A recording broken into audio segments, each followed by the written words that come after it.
বাংলাদেশের গণতান্ত্রিক সংস্কৃতিতে অনেক পরিবর্তন হয়েছে। আমরা চর্চার মধ্য দিয়ে আছি, রাজনৈতিক সংস্কৃতির সেই চর্চা করতে করতে আমরা এইটাকেই ধারণ করব। আমরা ঐক্যবদ্ধ থাকব জাতীয় ইস্যুতে, দেশের স্বার্থে ইস্যুতে, স্বাধীনতা, সার্বভৌমত্ব, গণতন্ত্রের ইস্যুতে, যে কোনো জাতীয় বিষয়ে আমরা ঐক্যবদ্ধ থাকব।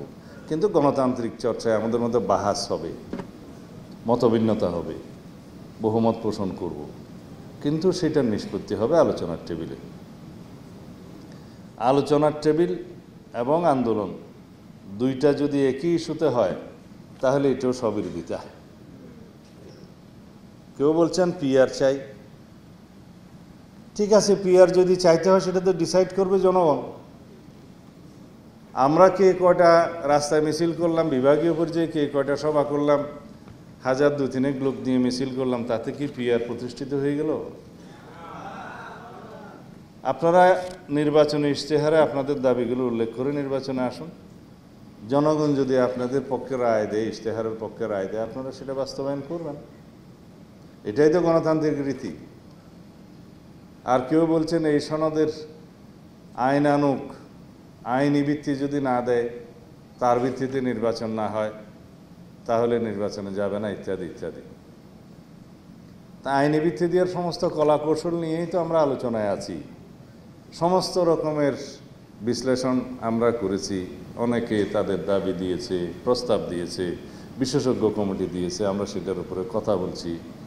এবং কোন পদ্ধতি অবলম্বন করলে ভবিষ্যতে সাংবিধানিক জটিলতা হবে না, আইনানুগভাবে নির্বাচন করতে পারব, সেই বিষয়ে আমরা মতামত দিয়েছি। আসুন, আমরা বিচার বিভাগের মতামত নেই, কারণ দিন শেষে এটার ইন্টারপ্রিটেশনের জন্য, বৈধতা অবৈধতা যাচাইয়ের জন্য তো সেই বিচার বিভাগের কাছেই যাবে।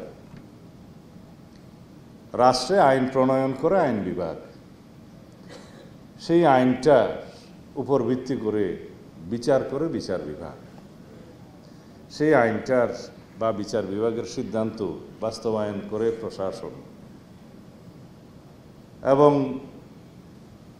আমি এখন আর্টিকেল বললে অনেকে শেকায়েত করে, তারপরে বলছি বিচার বিভাগের সিদ্ধান্ত।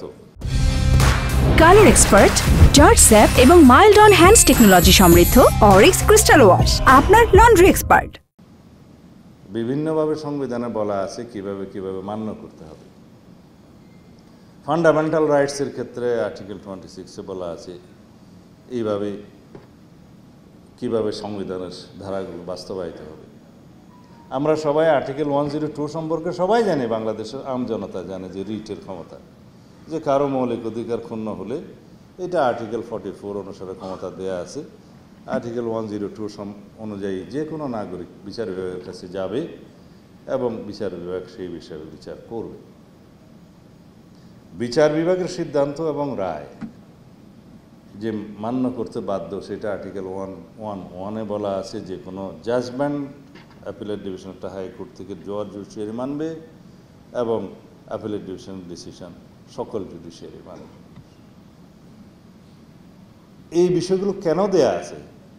যদি এটা মান্য না হয় জুডিশিয়ারির সিদ্ধান্ত, তাহলে রাষ্ট্রের নৈরাজ্যের সৃষ্টি হবে, সেই রাষ্ট্র থাকবে না। বিচার বিভাগের স্বাধীনতা এই জন্যই দেয়া আছে কনস্টিটিউশনালি, যে বিচার বিভাগ হচ্ছে জনগণের মানবাধিকারের যেমন রক্ষক, সংবিধানের রক্ষক, রাষ্ট্রের যে কোনো বিচারিক বিষয়ের এবং আইনের বিষয়ের ব্যাখ্যা প্রদানের জন্য সুপ্রিম অথরিটি। আমরা বললাম সেখানে যাই, কারো কারো আপত্তি। কেন আপত্তি জানি না। যদি কনস্টিটিউশনাল অর্ডার করেই এই জুলাই সনদের বাস্তবায়ন করতে হয়, এখন থেকেই সেটার কার্যকর করতে হয়, তাহলে তো দেশে দুইটা কনস্টিটিউশন বিরাজ করবে। এখন জুডিশিয়ারি কোনটা মানবে, প্রশাসন কোনটা মানবে, সেটার প্রশ্নটা নিয়ে আমরা যাই, দেখি সুপ্রিম কোর্ট কি বলে। এই কথা বলার পরে কেউ কেউ বললেন যে সুপ্রিম কোর্ট যে 106-এ মতামত দিয়েছে এর সরকার গঠনের জন্য, এটা নাকি সঠিক হয় নাই।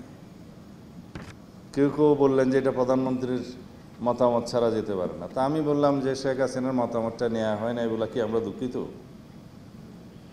যে প্রধানমন্ত্রী হিসেবে শেখ হাসিনার মতামতটা নিয়ে রাষ্ট্রপতি তারপরে পাঠাতেন সিগনেচার নিয়ে সুপ্রিম কোর্টে,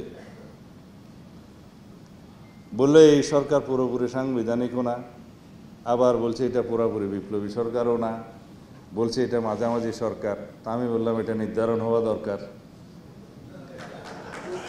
এই বিতর্কটা কেন 1 বছর পরে এসে তারা তুলছে, তার পিছনে একটা উদ্দেশ্য থাকতে পারে।